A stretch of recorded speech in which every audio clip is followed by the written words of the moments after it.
भारतीय सिनेमा में साल दर साल हमें विलेन के कई अलग अलग रूप देखने को मिले हैं। इस दौरान ऐसे कई कलाकार आए जिन्होंने अपने काम से विलेन को नयापन देने का काम किया। साथ ही ऐसी कई फिल्में भी आईं जिनमें विलेन्स को नए रूप में दिखाने का प्रयास किया गया, जो आगे चलकर सिनेमा की जरूरत ही बन गई। भारतीय सिनेमा में जब भी विलेन्स के किरदार को नयापन देने की बात आती है तो फिल्म जंजीर और अजीत खान का नाम जरूर आता है, जहां से विलेन्स चीखने चिल्लाने से दूर शांत और संतुष्ट नजर आने लगे थे। अजीत खान ऐसे अभिनेता रहे जिन्होंने सिनेमा में हीरोज के बराबर विलेन्स को लाकर खड़ा कर दिया था।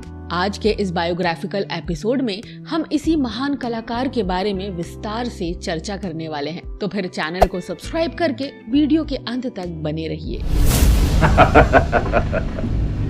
20,000? अरे अगर तुम चाहो तो यहाँ 20 लाख बना दो। लेकिन एक बात मत भूलिए डीएसपी साहब, कि सारा शहर मुझे लॉयन के नाम से जानता है और इस शहर में मेरी हैसियत वही है जो जंगल में शेर की। 27 जनवरी साल 1922 को पिता बशीर अली खान और मां सुल्तान जहां बेगम के घर हैदराबाद में एक बेटे का जन्म हुआ, जिसका नाम रखा गया हामिद अली खान। हामिद के पिता हैदराबाद के निजाम की सेना में काम करते थे और उनके परिवार में हामिद के अलावा 3 संतानें और थीं, जिनमें हामिद के छोटे भाई वाहिद अली खान और उनकी 2 बहनें शामिल थीं। हामिद यानी कि हमारे अजीत साहब की पढ़ाई लिखाई आज के तेलंगाना राज्य के वारंगल जिले में हुई थी। ये शुरू से ही अपने सुंदर चेहरे और फिजिक के कारण अपने स्कूल में फेमस हो गए थे। अजीत साहब के हॉस्टल में उनके साथ पीवी नरसिम्हा राव जी भी रहा करते थे, जो पढ़ाई में अजीत साहब से 2 साल सीनियर थे। अजीत साहब का मन पढ़ाई में बिल्कुल भी नहीं लगता था। अपने स्कूली दिनों में ये फुटबॉल के खेल को पसंद करते थे, लेकिन जब दोस्त इन्हें फिल्मों में जाने को कहने लगे तो इन्होंने बम्बई जाने का मन बना लिया। लेकिन ये बात वो अपने पिता को बताने में डरते थे। 10वीं कक्षा पास करने के बाद जब ये कॉलेज पहुंचे तो वहाँ इनके एक प्रोफेसर ने इनसे तंग आकर इन्हें कह दिया कि तुम या तो अपने पिता की तरह सेना में भर्ती हो जाओ या फिर फिल्मों में चले जाओ, पढ़ाई लिखाई तुम्हारे बस की बात नहीं है। अजीत साहब को ये बात गवारा नहीं हुई और उन्होंने अपनी किताबें बेचकर 113 रुपए इकट्ठे किए और बम्बई जाने की टिकट खरीद ली। लेकिन अपने पिता से बात करने की हिम्मत अब भी उनमें नहीं थी, क्योंकि उनके पिता फिल्मों को टेढ़ी नजरों से देखने वाले लोगों में से थे। बहरहाल अजीत साहब ने अपनी टिकट उठाई और बिना किसी से कुछ भी कहे चुपचाप बम्बई जाने वाली ट्रेन में सवार हो गए। अजीत साहब ने अपने दोस्तों से अपने बारे में जो तारीफें सुनी थी, इससे उन्हें फिल्मी दुनिया में खुद के जल्दी कामयाब होने का पूरा भरोसा था। लेकिन बम्बई की गलियां किसी को आसानी से मंजिल का पता नहीं देती। उसके लिए हर किसी को यहाँ कई रातें बीच राह में ही बितानी पड़ती हैं। ऐसा ही कुछ अजीत साहब के साथ भी हुआ।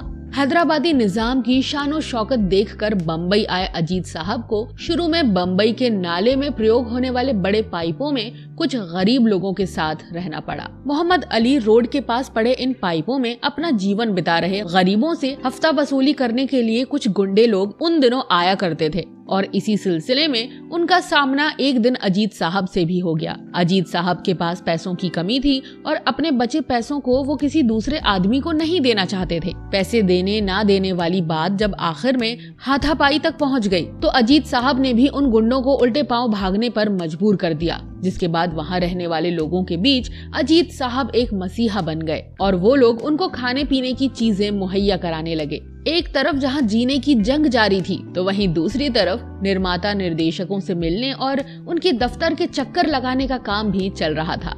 खैर, धीरे धीरे अजीत साहब को जूनियर आर्टिस्ट के तौर पर काम मिलना शुरू हो गया और उनकी पहली फिल्म KL सहगल के साथ साल 1945 में आई। भीड़ में कहीं दूर 2-3 रुपयों के लिए खड़े रहने वाले अजीत साहब को धीरे धीरे कुछ संवाद भी दिए जाने लगे, जिन्हें वो इस तरह खूबसूरती के साथ बोलते कि सुनने वाले लोग तालियां बजाने लगते थे। यही वजह रही कि जल्दी ही अजीत साहब को पहली कतार में खड़े होने का मौका भी मिलने लगा। एक बार अजीत साहब की मुलाकात निर्देशक प्रफुल्ल रॉय से हुई और उन्होंने अजीत साहब को अपनी कुछ कम बजट की फिल्मों में मुख्य भूमिका निभाने के लिए तैयार कर लिया। इस तरह अजीत साहब का विलेन से पहले एक हीरो के तौर पर करियर शुरू हो गया। यही वो समय भी था जब अपनी धार्मिक फिल्मों के लिए विख्यात विष्णु मूवीटोन प्रोडक्शन कंपनी अपनी पहली एक्शन फिल्म बनाने के बारे में सोच रही थी और इसके लिए उन्हें एक नए अभिनेता की जरूरत थी। गोविंद राम सेठी ने ये जरूरत खत्म की और इस प्रोडक्शन हाउस में अजीत साहब को लेकर पहुंच गए। शाह-ए-मिस्र नाम की ये फिल्म साल 1946 में रिलीज हुई, जिसमें अजीत साहब का नाम हामिद अली खान ही रखा गया था। यद्यपि ये फिल्म फ्लॉप रही, लेकिन एक नए अभिनेता की अदाकारी को सबने पसंद किया और यहाँ से हामिद अली खान के नाम को लेकर चर्चाएं भी शुरू हो गई थी, क्योंकि ये नाम बहुत बड़ा था जिसे लोगों की जुबान पर चढ़ने में वक्त लग सकता था। अतः फिल्म निर्देशक के अमरनाथ ने हामिद अली खान को अपना नाम छोटा रखने के लिए कहा और उनकी ये बात हामिद यानी हमारे अजीत साहब को भी ठीक लगी। लेकिन अब प्रश्न ये था कि आखिर क्या नाम रखा जाए। अजीत साहब की इस मुश्किल का हल महेश भट्ट के निर्देशक पिता नाना भाई भट्ट के पास था। उन्होंने हामिद अली खान से इनका नाम बदलकर अजीत रख दिया। खैर, शाह-ए-मिस्र के फ्लॉप हो जाने के बाद भी अजीत साहब को हीरो के तौर पर लगातार फिल्में मिल रही थीं, लेकिन उनमें से अधिकतर फिल्में बॉक्स ऑफिस पर उम्मीद के मुताबिक सफलता हासिल नहीं कर पा रही थीं। अजीत साहब ने सबसे ज्यादा 15 फिल्मों में उस समय की सबसे सुंदर एक्ट्रेस नलिनी जयवंत के साथ काम किया था और साल 1950 में अजीत साहब फिल्म बेकसूर में मधुबाला के साथ नजर आए थे। कहा जाता है कि इस दौरान अजीत साहब एक फिल्म में सायरा बानो की मां के साथ भी नजर आने वाले थे, लेकिन वो फिल्म किन्हीं कारणों के चलते नहीं बन पाई। बहरहाल, अजीत साहब का करियर तो चल रहा था, लेकिन वो सफलता हासिल नहीं हो पा रही थी जिसकी इनके करियर को जरूरत थी। इस दौरान आनंद मठ, नकाब, नास्तिक और हातिम ताई जैसी कई फिल्मों में अजीत साहब मुख्य भूमिका में नजर आए थे। याद रहे कि फिल्म नास्तिक में सुपरहिट गीत देख तेरे संसार की हालत क्या हो गई भगवान अजीत साहब पर ही फिल्माया गया था। अपने दौर की लगभग सभी एक्ट्रेसेस के साथ मुख्य भूमिका में नजर आने वाले अजीत साहब को जब हीरो के तौर पर सफलता हासिल नहीं हुई तो उन्होंने सेकंड लीड रोल अपनाना भी शुरू कर दिया था। इस कड़ी में उनके पास नया दौर और मुगले आजम जैसी फिल्मों के ऑफर आए, जिनमें अजीत साहब ने बेहतरीन काम किया और बड़े बड़े अभिनेताओं के बीच अपनी मौजूदगी दर्ज करवाने में सफल रहे। राजेंद्र कुमार अजीत साहब के बहुत अच्छे और करीबी दोस्त हुआ करते थे और एक दिन साथ में ताश खेलते हुए राजेंद्र कुमार ने अजीत साहब से कहा कि अब हिंदी सिनेमा में रंगीन फिल्में बनने लगी हैं, उन पर पैसा भी बहुत खर्च हो रहा है, तो ऐसे में आपको हीरो के तौर पर शायद कोई सिलेक्ट नहीं करेगा, इसलिए आपको फिल्मों में नेगेटिव किरदार निभाना शुरू कर देना चाहिए। आगे राजेंद्र कुमार ने कहा कि मैं सूरज नाम की एक फिल्म में काम कर रहा हूँ, अगर आप उसमें विलेन का किरदार निभाएंगे तो बहुत अच्छा होगा। अजीत कुमार ने अपने दोस्त की बात मान ली और फिल्म सूरज से अपने करियर की सबसे हिट पारी को शुरू कर दिया। साल 1966 में आई फिल्म सूरज सुपरहिट रही और इस तरह अजीत साहब का एक विलेन के रूप में शानदार करियर चल पड़ा।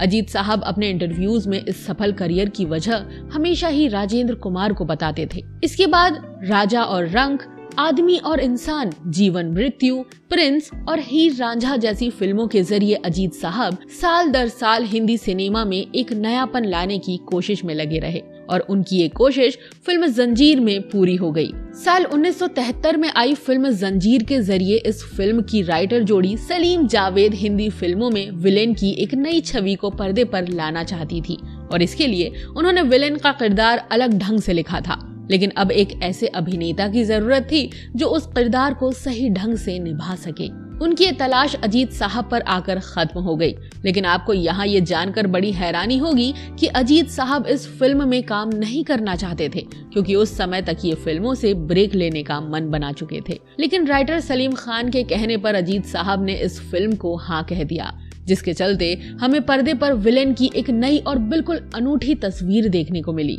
अजीत साहब ने अपने इंटरव्यू में बताया था कि बूट पहनने से लेकर सिगार पीने तक हर बात अजीत साहब ने हाजी मस्तान जैसे लोगों से प्रेरित होकर अपने तेजा वाले किरदार में रखी थी। कहा जाता है कि इस किरदार की तैयारी के लिए अजीत साहब ने भोपाल के एक असल गैंगस्टर के साथ कुछ समय भी बिताया था। बताती चलूं कि साल 1973 में ही अजीत साहब की एक फिल्म और रिलीज हुई थी जिसका नाम यादों की बारात था। इस फिल्म के एक सीन की शूटिंग करते समय अजीत साहब की जान बाल बाल बची थी। दरअसल इस फिल्म के एक सीन में अजीत साहब का पैर ट्रेन की पटरी पर फंसते हुए दिखाना था और इसे रियल दिखाने के लिए असली पटरी पर यह सीन फिल्माने का विचार किया गया, जब ये सीन शूट हो रहा था तब पटरी के बीच में सचमुच अजीत साहब का पैर फंस गया और ठीक इसी समय ट्रेन भी आ रही थी। कुछ ही देर में सभी लोग पटरी से दूर हट गए, लेकिन अजीत साहब का पैर निकल नहीं पाया और ट्रेन गुजर गई। सबको लगा कि अजीत साहब अब नहीं रहे और ऐसा सोचकर यूनिट के लोग उनकी बॉडी को ढूंढने लगे, लेकिन तभी अजीत साहब सही सलामत उनके सामने आकर खड़े हो गए। दरअसल हुआ कुछ यूं था कि जब अजीत साहब और ट्रेन के बीच की दूरी 50 मीटर रही थी, तभी उनका पैर पटरी से निकल गया था और अजीत साहब दूर कूद गए थे। अजीत साहब दोस्तों के बड़े सच्चे दोस्त थे। वो प्रेम चोपड़ा के साथ उर्दू कविताओं का आनंद लिया करते थे और इसी तरह बाकी लोगों से भी हिल मिल कर रहना इनको अच्छा लगता था। अजीत साहब के किरदार जितने फेमस हुए, उससे कहीं ज्यादा इनके संवाद मकबूल हुए थे। मसलन मोना डार्लिंग, रॉबर्ट और फिल्म कालीचरण का मशहूर संवाद सारा शहर मुझे लायन के नाम से जानता है। ये सभी संवाद लोगों की जुबान पर इस तरह चढ़े कि आज तक नहीं उतर पाए हैं। बताती चलूं कि गुजरते समय के साथ अजीत साहब का काम भी बढ़ने लगा था। वो 3-3 शिफ्टों में काम करते थे, साथ ही उनकी नशा करने की आदत भी बढ़ने लगी थी। यही सब कारण रहे कि अजीत साहब 80 के दशक तक आते आते बीमार रहने लगे। उन्हें दिल की बीमारी ने जकड़ लिया था और साल 1981 में अजीत साहब को अपनी बाईपास सर्जरी भी करवानी पड़ी थी। ये हिंदी सिनेमा का वो दौर भी था जब कुछ बड़े अभिनेता सेट पर देर से पहुंचने की अपनी आदत के चलते मशहूर हो गए थे। ये बात अजीत साहब को बिल्कुल भी पसंद नहीं थी और कुछ सालों तक ये सब होता देखकर उन्होंने फिल्मों में काम करने से मना कर दिया था। इसी बीच अजीत साहब के दोस्त हरमेश मल्होत्रा ने इन्हें अपनी फिल्म नागिन में काम करने के लिए अप्रोच किया, लेकिन तब तक अजीत साहब फिल्मों से दूर हो चुके थे। लेकिन हरमेश मल्होत्रा हर हालत में अपने दोस्त को इस फिल्म में रखना चाहते थे, इसलिए उन्होंने अजीत खान की तस्वीर को फिल्म में ऋषि कपूर के पिता के रूप में रखा और इस तरह उनकी जिद भी पूरी हो गई और अजीत साहब को कुछ करना भी नहीं पड़ा। अजीत खान ने इस फिल्म के लिए मना तो कर दिया था, लेकिन उनका मन बिना काम के अपने घर में नहीं लग रहा था।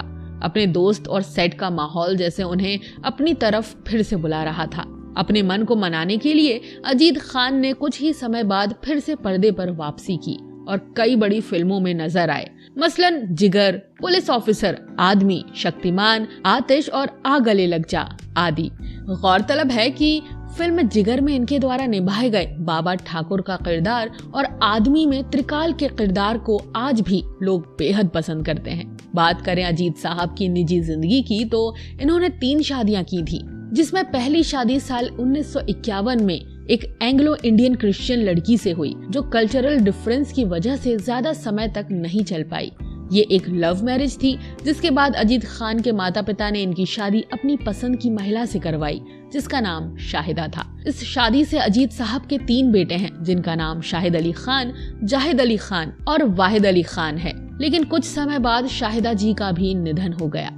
इसके बाद अजीत साहब ने तीसरी शादी सारा नाम की लड़की से की, जो अजीत साहब से उम्र में बहुत छोटी थी। ये भी एक लव मैरिज थी, जिसे मंजिल तक पहुंचाने में अमजद के पिता जयंत ने महत्वपूर्ण भूमिका निभाई थी, क्योंकि वो सारा के पिता के अच्छे दोस्त थे। इस शादी से 2 बेटे हुए, जिनके नाम शहजाद खान और अरबाज खान है। अजीत साहब अपने आखिरी समय में बहुत बीमार रहने लगे थे। दिल की बीमारी दिन ब दिन बढ़ने लगी थी और आखिरकार 22 अक्टूबर साल 1998 के दिन एक हार्ट अटैक के चलते ये चमकता सितारा हमेशा के लिए दुनिया से रुखसत हो गया और पीछे छोड़ गया अपनी बेहतरीन अदाकारी से सजी सैकड़ों फिल्में। अजीत साहब के बारे में ये बात खटकती है कि 40 साल के अपने लंबे करियर में लगभग 200 से भी अधिक फिल्मों में काम करने के बावजूद भी इन्हें कोई अवार्ड नहीं दिया गया। तो ये थे बॉलीवुड फिल्मों के सशक्त खलनायक व चरित्र अभिनेता अजीत साहब पर हमारी एक विशेष प्रस्तुति। उम्मीद है कि ये वीडियो आपको बेहद ही पसंद आई होगी। अगर वीडियो पसंद आई हो तो इसे लाइक और शेयर भी कर दें तथा ऐसे ही दिलचस्प वीडियोस की नोटिफिकेशन पाने के लिए चैनल को सब्सक्राइब करके बेल आइकॉन में ऑल का बटन दबा दें। धन्यवाद।